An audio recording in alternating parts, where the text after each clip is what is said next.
being in my life anymore. You are not supposed to talk to me like No, that. don't talk about my life. That is very sensitive issue and I don't want. Hello எல்லாருக்கும் வணக்கம் and welcome back to our channel. இப்போ Bigg Boss வீட்டுக்குள்ள முதல் promo வெளியிடப்பட்டிருக்கு. நம்ம தர்ஷிகா அவர்கள் மீண்டும் big Boss வீட்டுக்குள்ள வந்திருக்காங்க. வந்த உடனே எல்லார்கிட்ட ரொம்ப ஜாலியாக தான் வந்துட்டு பேசிக்கிட்டு இருக்காங்க. ஆனால் ஸ்ட்ரெயிட்டாக ரவீந்தர் கிட்ட போயிட்டு என்ன பண்ணுறாங்கன்னா, ஏன்னா வந்துட்டு நீங்கள் இந்த மாதிரி பேசிக்கிட்டு இருக்கீங்க அப்படின்ற மாதிரி கேட்குறாரு.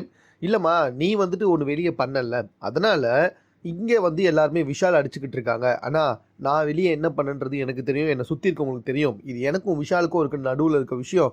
நான் ஒன்றும் விஷாலை வெளியே டேமேஜ் பண்ணலை.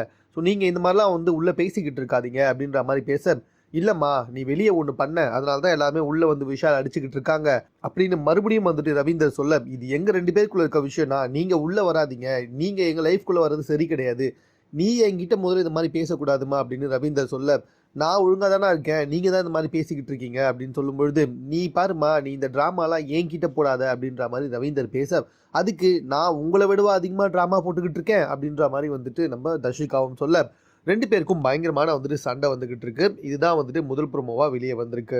ஸோ என்ன காரணம்னே தெரில, எதுக்காக வந்துட்டு தர்ஷிகா இவ்வளோ கோவப்பட்டாங்கன்னு தெரில. ஒருவேளை வந்துட்டு நான் பார்க்க மிஸ் பண்ணியிருக்கலாம். ஸோ தர்ஷிகாவை பற்றி நம்ம விஷால் கிட்ட ஏதாவது வந்துட்டு நம்ம ரவீந்தர் ஏதாவது தவறாக பேசினாரான்னு தெரியல. வெளியே வந்துட்டு விஷால் வந்துட்டு நல்லா நடிக்கிறான் அப்படின்ற மாதிரி வந்துட்டு நம்ம தர்ஷிகா சொல்லிட்டு இருந்தாங்க. அதனால தான் உள்ளே வந்து எல்லாம் கேட்டாங்க அப்படின்ற மாதிரி மேபி சொல்லியிருப்பார் போல் இருக்கு. ஸோ அதனால தான் வந்துட்டு டேரெக்டாக வந்து நம்ம ரவீந்தர் கிட்ட பயங்கரமாக சண்டை போட்டாங்க நம்ம Dharshika. So whatever it is, உள்ளே வந்த உடனே ரவீந்தர் கூட பயங்கரமான சண்டை எடுத்திருக்காங்கன்னா கண்டிப்பாக வெளியே ஏதோ வந்துட்டு முக்கியமான விஷயத்தை பார்த்து தான் வந்திருக்காங்கன்றது நல்லா தெரியுது. என்னன்றதை போக போக நானே சொல்கிறேன். மேலும் இது போன்ற செய்திகளுடன் கூட தெரிந்து கொள்வதற்கு நம்ம சென்னை சேனலை சப்ஸ்கிரைப் பண்ணுங்கள். இது குறித்து உங்களுடைய கருத்துக்கள் எதுவாக இருந்தாலும் கமெண்ட்டில் நீங்கள் பதிவு செய்யலாம்.